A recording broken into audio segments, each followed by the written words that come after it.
You can feel it when your company has stopped trusting its employees.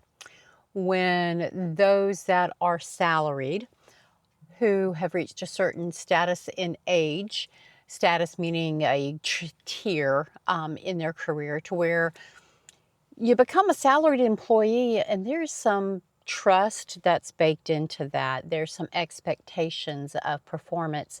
You usually hire thoroughbreds for these positions because you know you are going to get your money's worth and more.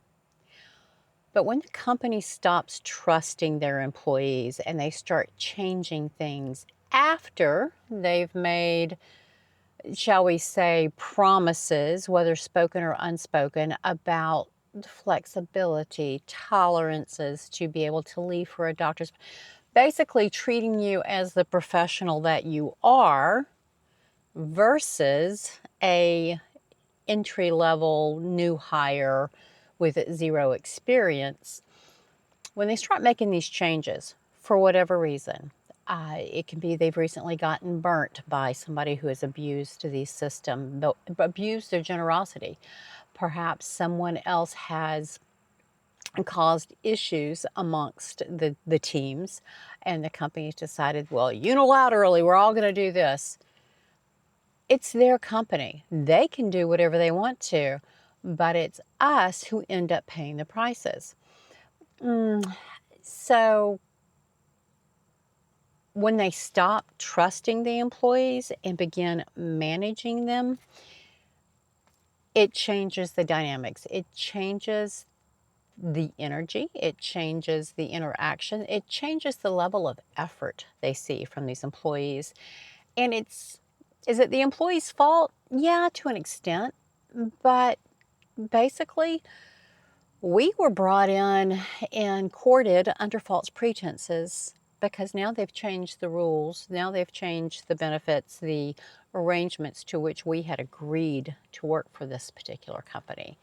And in a lot of instances, it feels like you've actually been demoted.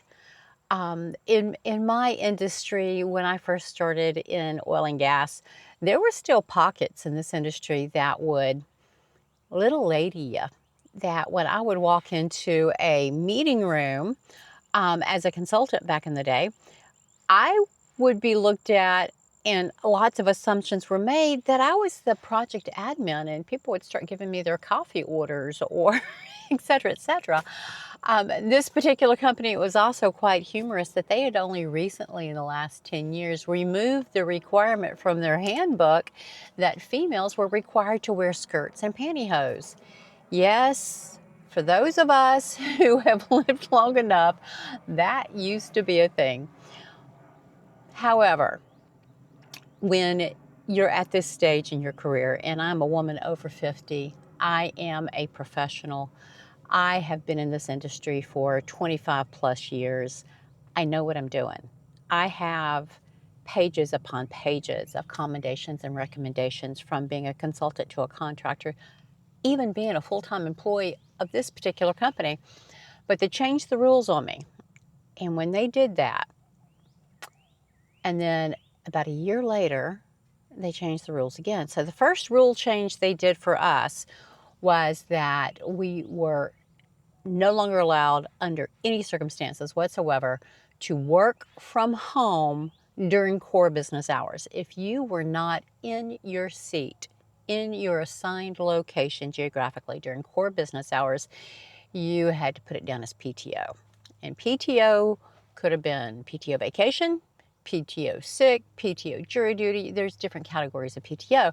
But at the end of the day, it was still required to record it as paid time off, but then you were still expected to work remotely. So they didn't mind if you worked for remotely as long as you claimed PTO, which I thought was a little extreme, especially if it was PTO vacation, because now I'm burning through PTO vacation, but working from home. Well, about a year later, it came down and they lowered the boom again. You must work core business hours. Absolutely zero tolerance for anything other than core business hours. And that was a significant kick in the gut. So within a 12-month period, and it was 12 months. It was April to April. That's 13, April to May. But within that 13-month period, they sucked the wind out of my motivation.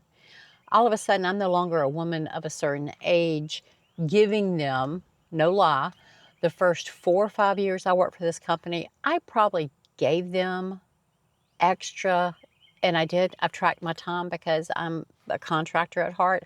But I want to say it was probably 8 extra weeks a year and took no vacation. Move forward a few years after these things have gone into play, I'm taking my full vacation and they're getting exactly core business hours out of me. I hate that. I hate it. Well, back it up. I hated that about myself a year and a half ago.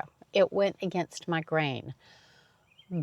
But it's changed my life and I'm no longer mad about it. So when a company stops trusting their employees and starts managing them, those of us who are a certain age, we start thinking, why are we still here? Do we need to be? And that's when we start crunching numbers and we figure out what our number is. Now, for you young ones that are out there and this happens to, suck it up. Suck it up. Learn your lessons. Get whatever life experiences and work experiences your particular company is offering.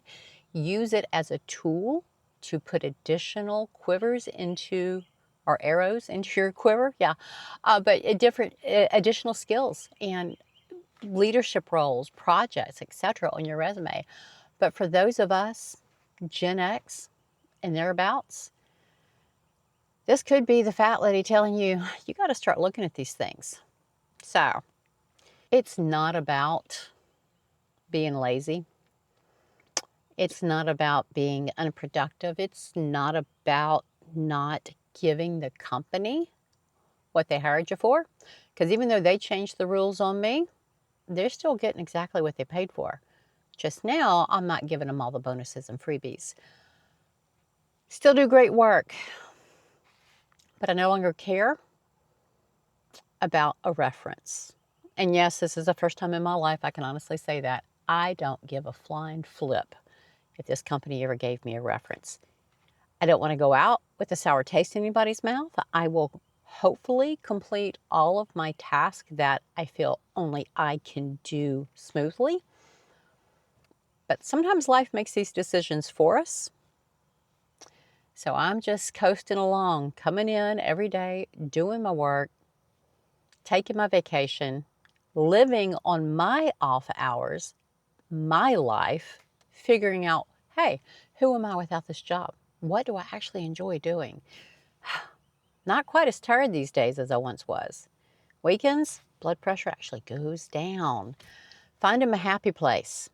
Keep coming back. I want you to start living like you're retired. Leave down in the comments if you've been experiencing this in your own company. Perhaps it's even a matter of ageism and with some of the young upstarts who you've groomed to onboard them and to stand them up in their careers. Maybe they're starting to sneak up behind you as your replacement, which is fine. Just be proud. Sometimes we need life to kick us in the pants to get us out the door. So if it's past your time, if you are a can of sour milk at your desk and you are no longer able to even tolerate it, you better get your stuff together. Get your numbers down in the description, master your money plan, and the retirement reality reset kit. Don't forget that. There are some other freebies down there for you, and there's also some journals to help you guys work through this. Keep coming back. I post on Wednesdays and Saturdays. I am Jen, and this has been a jigger of Jen. I'll see y'all soon. Stop recording.